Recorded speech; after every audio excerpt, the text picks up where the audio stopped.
Bonjour à tous, moi c'est Léa, je vous retrouve aujourd'hui pour ma toute première vidéo. J'espère que vous allez bien en cette période de confinement. Aujourd'hui, j'avais envie de vous parler de mon expérience dans les domaines de la communication et spécialement ma L3 en information communication, parcours communication 360 degrés dispensé à l'université de Lyon 3. Je sais, c'est long, mais c'est comme ça. En tout cas, dans cette vidéo, je vais vous faire part de mon expérience dans la communication et vous faire un bilan global sur cette année et voir ce que j'en ai pensé. Si vous êtes en Bac+2, en licence ou en réorientation, peut-être que cette vidéo pourrait vous intéresser pour l'année prochaine notamment. Je vous laisse donc avec la suite.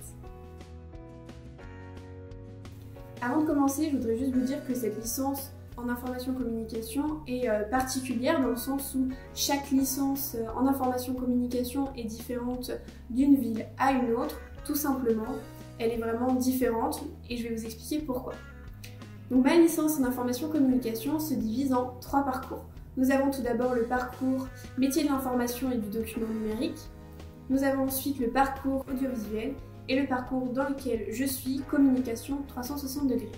Donc pendant cette année de licence, on a du coup un tronc commun entre ces 3 parcours. On va avoir des cours théoriques dans les domaines de l'information communication avec des enseignants-chercheurs qui vont nous apporter vraiment des fondements théoriques, des enseignements dans les domaines de la communication. Ces cours sont assez intéressants dans le sens où on va vraiment aborder la communication à certaines époques, les théories qu'il y a pu avoir, les recherches qu'il y a pu avoir en communication avec des auteurs, etc. Et nos enseignants vont nous apporter cette connaissance de l'information communication.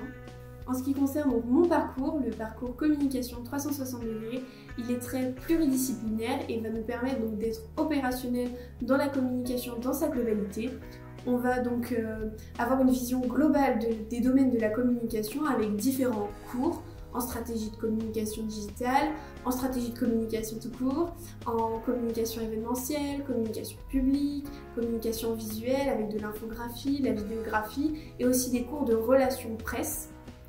Donc ces cours vraiment sont essentiels pour devenir, pour moi, chargé de communication d'une organisation. Ils vont vraiment, comme je le disais, avoir cette vision donc, globale de la communication qui est très important à mon sens. Dans les cours que j'ai préférés cette année où j'ai plus appris, notamment il y a eu les relations presse. Je n'avais pas eu de cours auparavant quand j'étais en DUT métier du multimédia et de l'internet en relations presse où j'ai pu apprendre à rédiger un communiqué de presse, réaliser un dossier de presse, apprendre à voir comment se passait une relation entre communicant et journaliste. Ça a été très intéressant pour ma part. Un autre cours qui m'a beaucoup intéressée, ça a été le cours de communication digitale. On a eu une intervenante qui est venue nous parler directement de son entreprise, de ce qu'elle faisait et on a pu mettre à profit donc, ces enseignements dans un cas concret d'une création d'entreprise et d'une stratégie de community management à mettre en place. Donc on avait un dossier à rendre. Ça a été vraiment les 2 cours qui m'ont paru le plus intéressants dans l'année. Il y a aussi donc l'infographie, on a revu les bases et c'est vrai qu'en infographie, certes on peut avoir plusieurs cours en DUT et MMI, j'en avais eu, mais un nouveau professeur va nous apprendre de nouvelles manières d'utiliser les logiciels de la suite Adobe et d'infographie par exemple. En ce qui concerne les cours, on a pu avoir des cours donc, théoriques, comme je disais, en information communication avec des enseignants-chercheurs, mais on a aussi des travaux dirigés avec des enseignants et des intervenants extérieurs, professionnels de la communication. On a une personne qui est venue nous présenter son entreprise, comme je vous le disais, une journaliste qui nous a donné des cours en relations presse. C'était vraiment très intéressant et très enrichissant de connaître le parcours de ces personnes et de voir des professionnels au sein d'une licence universitaire. En ce qui concerne les partiels, c'est comme dans chaque licence et chaque formation à la fac tout court. On a les partiels en fin de semestre, donc fin décembre, début janvier et avril. Donc pour l'instant évidemment les partiels c'est un peu compliqué sur cette fin d'année, mais ça va s'arranger en tout cas. En termes de niveau de la formation, je dirais qu'elle est assez abordable. À partir du moment où il y a du travail, de la volonté et de la passion dans la communication, vous pouvez tout à fait y arriver et c'est ce qui s'est passé en tout cas pour ma part. Ça m'a beaucoup plu et j'y suis arrivée. En termes de notes aussi, ce que je voudrais rajouter, donc il y a certes les partiels, mais on a aussi des notes quand on rend des dossiers, quand on fait des oraux de groupe, etc. Donc ça, c'est comptabilisé évidemment dans les notes de cette licence. Cette licence propose un stage qui est non obligatoire à faire à partir de fin avril, car vous savez, les cours à la fac finissent assez tôt. Donc c'est un stage non obligatoire, mais il est vivement conseillé pour postuler ensuite en master par exemple. Et aussi pour vous, pour votre CV, vos futures expériences professionnelles, c'est toujours une plus-value à mettre en avant, évidemment. La particularité donc de cette licence, c'est qu'elle propose un projet tutoré. Donc pour ceux qui ne savent pas ce que c'est, un projet tutoré, c'est un projet de groupe avec un enseignant tuteur qui va nous suivre donc, tout au long de ce projet. On a de réels clients, de réels commanditaires à qui en fait on va proposer des solutions de communication. Ça peut être une association, une entreprise, une organisation, peu importe. On a vraiment un réel projet concret durant cette année de licence. Pour ma part, j'ai intégré donc une association cinématographique Kino Lyon cette année en tant que community manager.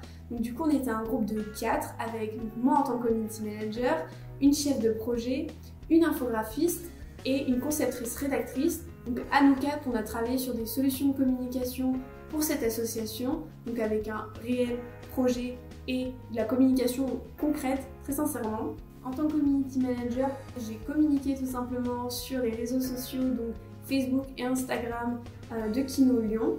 J'ai pu donc animer ces réseaux sociaux, participer à la stratégie éditoriale de ces réseaux sociaux. Ça m'a beaucoup apporté à moi dans mes compétences en tout cas.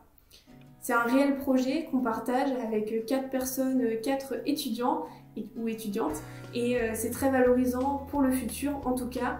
Ce projet tutoré a duré 6 à 7 mois, donc c'est comme si on avait fait un stage de 6 à 7 mois et c'est vraiment très valorisant pour nous en tout cas. Les choses à retenir de cette licence.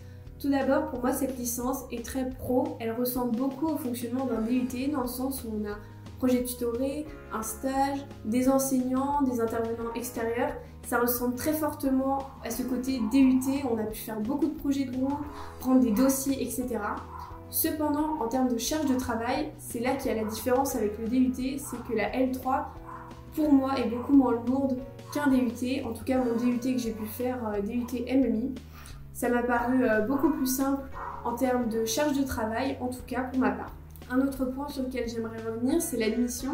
Donc effectivement, au niveau de l'admission, c'est très simple, CV, lettre de motivation et le dossier qui compte.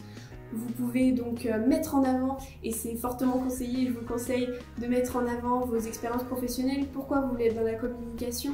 C'est très important pour les enseignants, pour savoir si oui ou non vous allez être accepté.